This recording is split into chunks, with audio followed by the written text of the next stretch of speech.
शक्तिशाली और Virat INS Vikrant navy में शामिल हो गया है। उसके बाद देश को एक और नए एयरक्राफ्ट कैरियर मिलने की उम्मीद जताई जा रही है। इस पर टीवी9 भारतवर्ष के डिफेंस एडिटर आशीष सिंह ने वेस्टर्न और ईस्टर्न नेवल कमांड के चीफ दोनों से खास बातचीत की है। Western naval command chief vice admiral A B Singh ने भारतीय नौसेना को एक और एयरक्राफ्ट कैरियर मिलने की उम्मीद जताई, तो वहीं eastern naval command chief vice admiral Vishwajit Dasgupta ने कहा कि आईएनएस विक्रांत के पूरी तरह ऑपरेशनल होने में लगभग 1.5 से 2 साल का समय लगेगा और वो विशाखापत्तनम में तैनात होगा। मेरे दाईं तरफ है वाइस एडमिरल एबी सिंह, जो कि वेस्टर्न नेवल कमांड चीफ हैं, मुंबई में हेडक्वार्टर है, और मैं बाईं तरफ है वाइस एडमिरल दास गुप्ता जी, जो कि ईस्टर्न नेवल कमांड चीफ है। एक और एयरक्राफ्ट कैरियर हमारी ज़रूरत है। इंडियन नेवी का जो कॉन्सेप्ट ऑफ ऑपरेशंस है, it is based on the aircraft carrier, centred around the aircraft carrier. मैं इसलिए कहता हूँ इसको क्योंकि एयर पावर की जो महत्वता है वो भी now and here at sea is the most important part.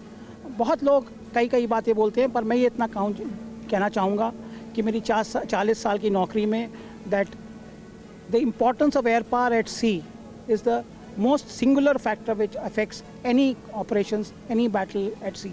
आपने देखा विक्रांत ने जो 71 वॉर में किया on the eastern front. We have seen what happened during Parakram, we have seen what happened in all the wars और all the conflicts that have happened.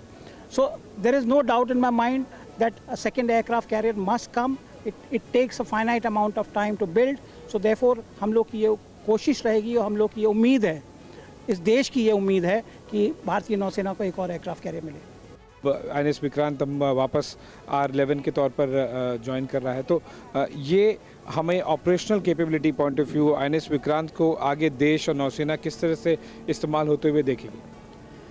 देखिए, INS Vikrant को अभी फुली ऑपरेशनल होने में थोड़ा समय लगेगा, क्योंकि अभी इन पे हेलीकॉप्टर के कुछ ट्रायल्स हुए हैं।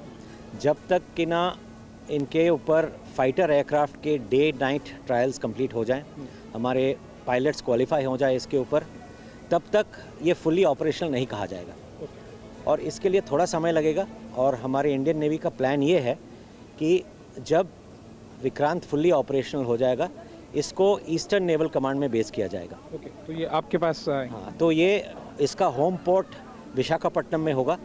तो उसके लिए हमारा काम जारी है, तैयारी जारी है, और टेम्पररी शायद वो कहीं और बेस हो जाए, लेकिन जब तक हमारे सारे इंफ्रास्ट्रक्चर रेडी हो जाएंगे, मेरा ये प्रोजेक्शन है या उम्मीद है कि शायद 1.5-2 साल के अंदर we should see Vikrant on the east coast.